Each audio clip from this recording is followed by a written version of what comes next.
আসসালামু আলাইকুম এভরিওয়ান। এই যে আমাদের পাশের বাসায় এই 2 দিন আগে ছাগলের বাচ্চা হয়েছে।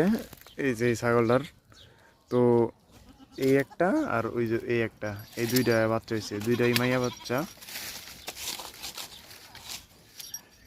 এখন দুইটাই একটু তুতাপুরির মতো স্টাইল আর কি। সেই স্টাইল বলতে যে মুখের গঠন কি কি প্রজাতি হয়েছে সেটা তো আমি বলতে পারি না, বাট হয়েছে। এইটার জাত সবসময় ছোটোই হয়। এই যে এটি হলো সব এটার বাচ্চা। এটা মেবি খাসি, ও এইটা মেবি ওইটাও খাসি মনে হয়। দুইটা খাসি একটা পাডি।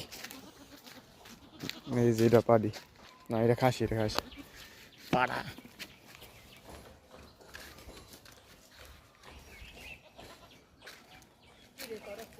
ভিডিও করি ভিডিও। এই দিকে দেখা যায় তোতাপুরির মতো হয়েছে, সুন্দর হয়েছে মাশাআল্লাহ।